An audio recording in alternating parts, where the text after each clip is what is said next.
moms everywhere a very happy Christmas. Now, over the past 4 weeks, we've been looking at how different faith groups around Britain are marking this time of year. Today, we meet a family of Jehovah's Witnesses who reckon that celebrating Christmas is un-Christian. To tell us more, here are the Centauro family from Surrey.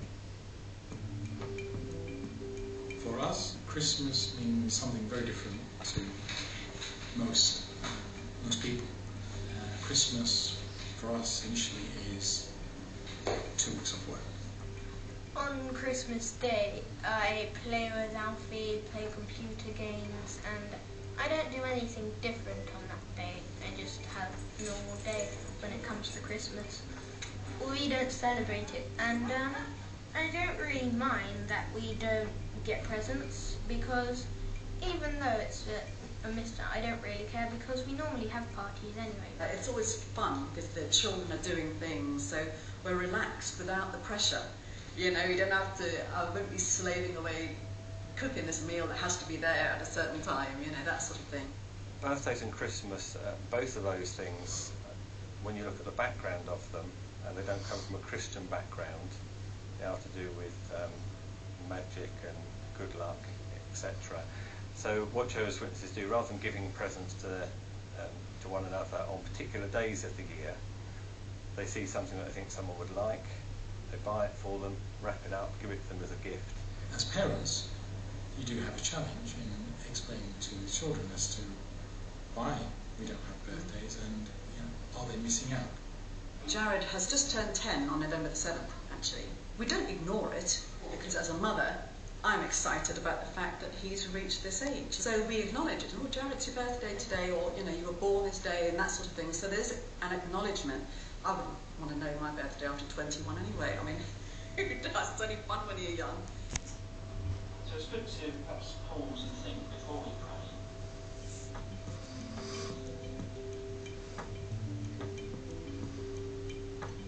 Jared is very, very open about his faith, and he's very proud of his faith. And he loves being able to explain things when he's asked. I do talks in school, and what I do is I'm given a talk, and then I prepare for it a lot, and then I read it out in front of my class. Sometimes people have a picture of Jehovah's Witnesses simply because of what they've read or what they've heard from someone else. But Jehovah's Witnesses are just part of our community. They like the same things that other people like. It traces its roots back to the late 1870s, when a group of people who were really fascinated by the Bible sat down. They're from different religious denominations, and they sat down to rediscover original Christianity at its roots and strip away any of the things that weren't part of original Christianity. So Jehovah's Witnesses are Christians. There are about 130,000 Jehovah's Witnesses in Britain, worldwide about 7 million.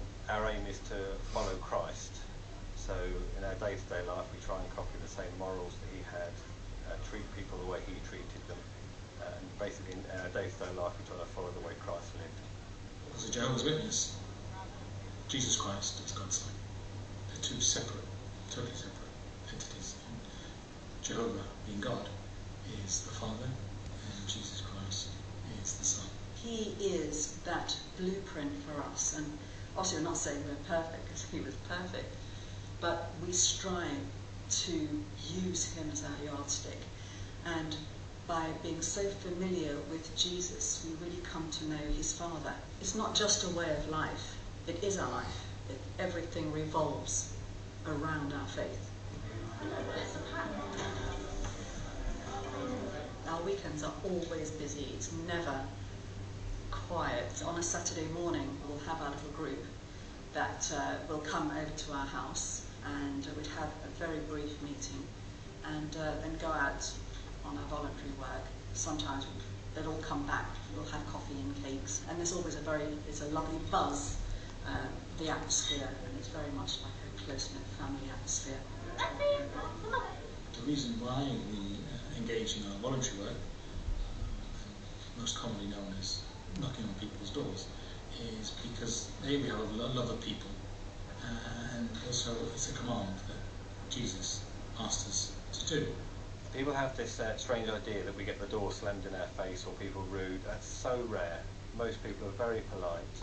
there is such fabulous hope that is set out in the Bible that is based on truth, and that it is going to get better, and that is good news enough to share with everybody.